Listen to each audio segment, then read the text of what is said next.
ዝውውር መረጃዎችን በስፋት ከክለቦች ጋር የምናነሳም ይሆናል። አርሰናል፣ ማንቸስተር ዩናይትድ፣ ቼልሲ፣ ሊቨርፑል፣ ሪያል ማድሪድ እንዲሁም ሌሎችንም ክለቦች በስፋት የምንመለከትም ነው የሚሆነው። እስከ መጨረሻው ድረስ ከኛ ጋር ቆዩ እያልን እኛ ቀጥታ ወደ ፕሮግራሞቻችን ነው የምናልፈው። አርሰናል አሁንም እንግዲህ የተለያዩ ተጫዋቾችን እየተመለከተም ይገኛል። በተከላካይ ቦታ ላይ ኢዝራኤል ኮንሳ ከአርሰናል ጋር ስሙ እየተያዘ የሚገኝ ተከላካይ መሆኑ ነው እየተገለጸ የሚገኘው። ምንም እንኳን አምና ሁለት ያክል የማል ተከላካዮችን ቢያመጣም አርሰናል በዚህ ዓመት ግን በእንግሊዝ ፕሪሚየር ሊግ ራሱን ያሳየ ብቁ የሆነ ተጫዋችን ማምጣትም ይፈልጋሉ።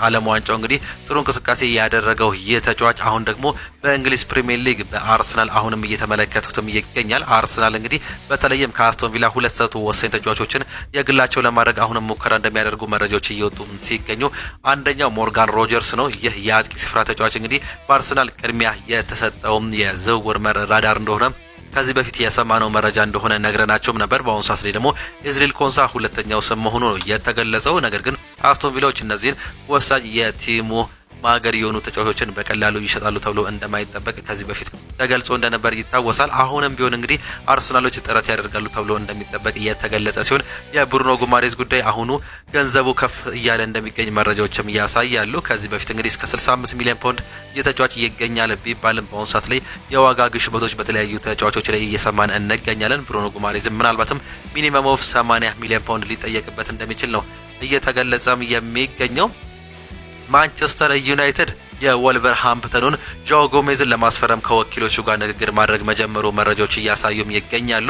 ማሪዮ ሞሬቶ ይዞት የወጣው እንዲሁም ደግሞ ሌሎች ስፖርት ኢቭኒንግ ኒውስ እየመሳሰሉ መረጃዎች ይዞት እንደወጡት መረጃ ከሆነ ተጫዋቹ በዩናይትድ ቤት ባሉ አመራሮች ዘንድ ከፍተኛ አድናቆትን ያገኘ ሲሆን በተለይም ከኤደርሰን ዝውውር መፍረስ በኋላ ፊታቸውን ካዞሩባቸው አማካዮች መካከል አንደኛው መሆኑ ነው የተገለጸው። ወልቭሶች ተጫዋቹን ለመልቀቅ ክፍት ሲሆኑ እስከ 40 ሚሊዮን ፓውንድ እንደሚጠይቁበትም እየተገለጸም ይገኛል። ይህ ተጫዋች እንግዲህ የእንግሊዝ ፕሪሚየር ሊግ ከመጠናቀቁ በፊት ከማንቸስተር ዩናይትድ ጋር ስሙ የተያዘም ተጫዋች ነው። በተለይም ወልቨርሃምፕተን መውረዱን ተከትሎ እንግዲህ ይህ ተጫዋች ወደ ሌሎች ክለቦች ይሄዳል ተብሎ ይጠበቅም ነበር። ነገር ግን ዝውውር ከተከፈተ ጀምሮ የዚህን ተጫዋች ስም ሰምተንም አናቅም። በአሁኑ ሰዓት ላይ ግን የአታላንታው ኤደርሰን ዝውውሩ መቋረጡን ፌል ማድረጉን ተከትሎ እንደ አንድ ኢላማ የታየ ተጫዋች መሆኑ ነው የተገለጸው። ጆ ጎሜዝ አሁንም ቢሆን በማንቸስተር ዩናይትድ ራዳር ውስጥም ይገኛል ሲል የማንቸስተር ዩናይትድ መረጃዎች እንዲሁም ደግሞ ማንቸስተር ኢቭኒንግ ኒውስ እያስነበበ እንደሚገኝም ሰማል። ሌላኛው ማኑ ኮኔ ነው። ይህ ተጫዋች እንግዲህ በፈረንሳይ ብሔራዊ ቡድን ድንቅ ጊዜን ያሳለፈ እንዲሁም በሮማ ቤት ጥሩ ተጫዋችም ተብሎ የሚጠቀስም ተጫዋች ነው። ፊዚካሊ እጅግ በጣም ጥሩ ነው። ለእንግሊዝ ፕሪሚየር ሊግ ተመጣጣኝ እንቅስቃሴ ማድረግ የሚችል ተጫዋች ተደርጎ ይወሰዳል። በተለይም እንግዲህ የመጋፋት አቅሙ ከፕሬዠር ጋር የመንጫወት አቅሙ እንዲሁም ኳስ የማስጣል አቅሙ ከኳስ ጋር ያለው ምቾት እንዲወደድ ካደረጋቸው መንስኤዎች መካከልም ስሙ ሲጠቀስም ነበር። ምንም እንኳን ማንቸስተር ዩናይትድ ብቻ ባይፈልጉትም አሁንም የተለያዩ ክለቦች እሱን ይፈልጉታል ተብሎ የሚጠበቅ ሲሆን ሮማ ለዚህ ተጫዋች ሚኒመም 50 ሚሊዮን ፓውንድ እንደሚፈልጉ መረጃዎችም አሳይቶናል። አርሰናል የዚህ ተጫዋችም አድናቂ እንደነበር ከዚህ በፊት እየተገለጸ ሲሆን ማንቸስተር ዩናይትዶች ግን በአሁኑ ሰዓት ላይ አሁንም ቢሆን የተለያዩ ተጫዋቾችን ሲመለከቱ እነዚህ ሁለት ስሞች በዚህ ቀን ይህንን ሁለቱን ዘገቦችን እየሰማን እንገኛለን። በአሰልጣኝ ሩበን አሞሪም የሚመሩት ኤሲ ሚላኖች በማዝሬ ላይ ትልቅ ፍላጎት እንዳላቸው ማቴዮ ሞሬቶ እየዘገበም ይገኛል። ማንቸስተር ዩናይትዶች አሁንም ቢሆን የተለያዩ ስሞችን እንግዲህ የመልቀቅም የማምጣትም ፍላጎት እንዳላቸው እየተገለጸ ሲሆን ይህ ስም ምናልባትም በማንቸስተር ዩናይትድ እንደ አዲስ የሚያገረሽ መሆኑ መረጃዎች እያሳዩም ይገኛሉ። ይህም ምናልባትም የመውጣት እድል ካለው እንመለከታለን ሲሉ እየሞከሩ እንደሚገኙ ነው በአሰልጣኝ ሩበን አሞሪም በኩል የሚወጡ ምንጮች እየሰማን የምንገኘው።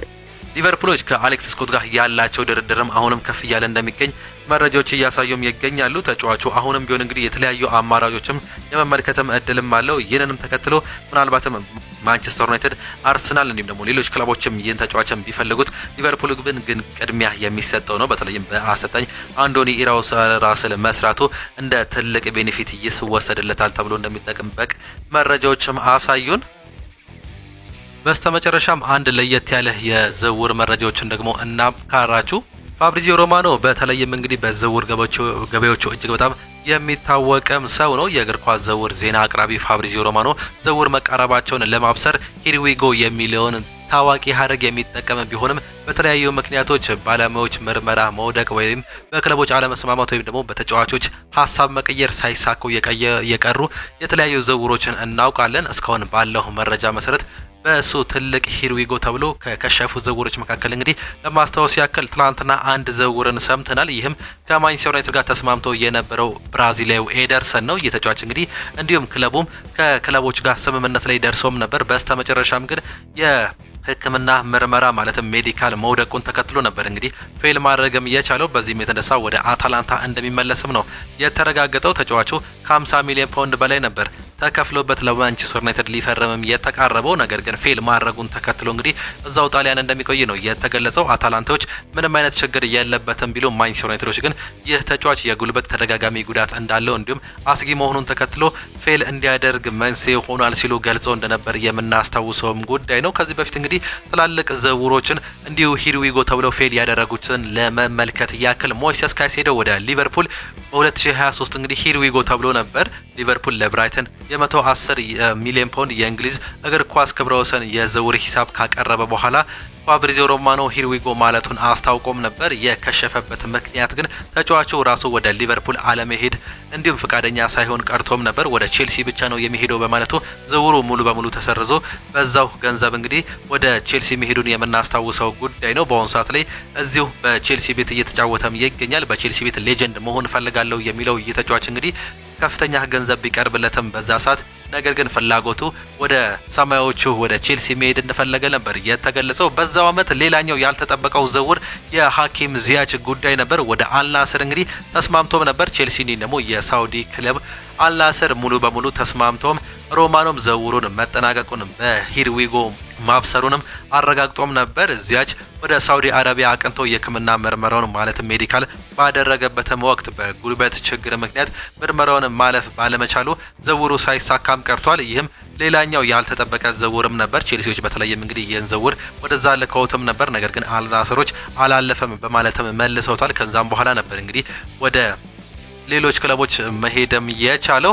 ሌላኛው ዣኦ ፓሊኒያ ነው። ወደ ባየር ሙኒክ ሂርዊጎ የተባለው የ2023 ዝውውር በርካቶቻችን እናስታውሳለን። ፖርቹጋላዊ አማካይ ከፉላም ወደ ባየር ሙኒክ ለመዘዋወር ሙሉ ስምምነት ላይ ደርሶም ነበር። ፋብሪዚዮ ሮማኖም ይህንንም አረጋግጦም ነበር። ተጫዋቹ ጀርመን ድረስ በመሄድ የባየር ሙኒክ ማሊያ ለብሶ ፎቶግራፍ እስከ መነሳት ደርሶም ነበር። የከሸፈበት ምክንያት ግን የዝውውር መስኮቱ ሊዘጋ ጥቂት ደቂቃዎችን ሲቀሩ ፉላም ተጫዋቹን የሚተካ ሌላ አማካይ ባለማግኘታቸው ዝውውሩን በተመጨረሻ ሰዓት ሰርዘውትም ነበር። ነገር ግን በ2024 ከአመት በኋላ የዝውውር በመሳካት እንግዲህ ወደ ባየር ሙኒክ ሄዶም ነበር። ይህ ተጫዋች ግን በባየር ሙኒክ ቤት አልተሳካለትም። ባለፈው አመት ወደ ቶተናም በውሰት መጥቶ እንግዲህ መጫወቱን እናስታውሳለን። ነገር ግን ቶተናም ብዙ ድንቅ ነገሮችን ቢያደርጉለትም ይህን ተጫዋች ለማስፈረም ፍላጎት እንደሌለው ገልጾ መመለሱን እናስታውሳለን። በአሁኑ ሰዓት በባየር ሙኒክ ቤት የሚገኘው ይህ ተጫዋች እንግዲህ ፌል ያደረገበት ነገር ግን በ2024 የተሳካለት ሌላኛው ተጫዋችም ነው። በ2025 አምና በዚህ ሰዓት በክረምት የዝውውር መስኮት ሞርጋን ጊብስ ዋይት እንዲሁ ሂርዊጎ የተባለለትም ተጫዋች ነው። ፋብሪዚዮ ሮማኖ ቶተናም የኖቲንጋም ፎረስቱን አማካይ ሞርጋን ጊብስ ዋይትን ለማስፈረም 60 ሚሊዮን ፓውንድ የውል ማፍረሻ ማቅረቡንም ሰምተንም ነበር። እንዲሁም ተስማምቶም ነበር። በተመጨረሻም የውል ስምምነቶች እንዲሁም ደግሞ የክፍያ አፈጻጸም ዝርዝሮች ላይ በተፈጠረ አለመግባባት ዝውውሩ ሳይሳካም ቀርቷል። ሞርጋን ጊብስ ዋይት እዛው በቁም መቆየቱ ምክንያት እንግዲህ በዚህ አመት ለኖቲንጋም ፎረስት ትልቅ ጥቅምን ያሳየ እንዲሁም በእንግሊዝ ፕሪሚየር ሊግ ቤስት 11 ውስጥ የተካተተ ተጫዋችም እንደሆነም እናውቃለን። ሌላኛው ዴቪድ ሃንኮ ነው። ወደ አልናስር እንዲሁ በ2025 የዝውውር መስኮት የተስማማም ተጫዋችም ነበር። ክለቡ በቦታው በወሰደው የውሳኔ ለውጥ ምክንያት ተጫዋቹን ችላ በማለቱ ዝውውሩ ከሽፎ ተጫዋቹ ወደ አትሌቲኮ ማድሪድ አመርቶም ነበር። አልናስር ከዚህ ተጫዋች ጋር ሁሉ ነገር ስምምነት ደርሰው ግን መጨረሻ ላይ ፍላጎት ማጣታቸው ነበር እንግዲህ የፌለሪቲ የተፈጠረው። ጉይዶ ሮድሪጎዝም ወደ ባርሴሎና በ2024 ሌላኛው የተሳካ ዝውውር ነገር ግን ፌል ያደረገም ዝውውር ነበር። አርጀንቲና አማካይ ውሉ ሲያልቅ በነጻ ዝውውር ባርሴሎና ለመቀላቀል የቃል ስምምነት አድርጎ ሮማኖ ዝውውሩን መቃረቡም አብስሮም ነበር። ባርሴሎና በወቅቱ በነበረው የፋይናንሻል ፌል ፕሌይ ማለትም ፋይናንሻል ፌል ፕሌይ እገዳ እንዲሁም ደግሞ በክለቡ አሰልጣኝ ለውጥ የዣቪ መልቀቅ ምክንያት እንግዲህ ዝውውሩ በይፋ ማጽደቅም ሳይቻልም ቀርቶም ነበር። ይህም ፌል ያደረገው ሌላኛው ዝውውር ነው። የራዱ ድራጉሲንም እንዲሁ ይጠቀሳል። ወደ ባየር ሙኒክ በ2004 ተስማምተው ነበር ሮማኖ ይህን ተጫዋች እንግዲህ ከጄኖዋ ወደ ባየር ሙኒክ ለመዘዋወር መስማማቱን እንዲሁም የጀርመኑ ክለብ ለተጫዋቹ ያቀረበውን ጥያቄ ስኬታማ መሆኑን ዘግበውም ነበር። ቶተናም በስተመጨረሻ ሰዓት የተሻለ የገንዘብ ማሻሻያ ይዞም በመምጣት ተጫዋቹ ሀሳቡን ቀይረው ወደ ለንደኑ ክለብ ቶተናም መምጣቱን እናስታውሳለን። ያለፉትን 2 ዓመታትን በቶተናም ቤት ጥሩ እንቅስቃሴ ያሳየም ተጫዋች ነው። ጋብሪኤል ቬጋም ይጠቀሳል። ወደ ናፖሊ የዝውውርም እንግዲህ ፌል ያደረገ ዝውውርም ነበር። ወጣቱ ስፔናዊ አማካይ ከሴልታ ቪጎ ወደ ሴሪያው ሻምፒዮን ናፖሊ ለመዘዋወር የ36 ሚሊዮን ዩሮ ስምምነት ደርሶም ነበር።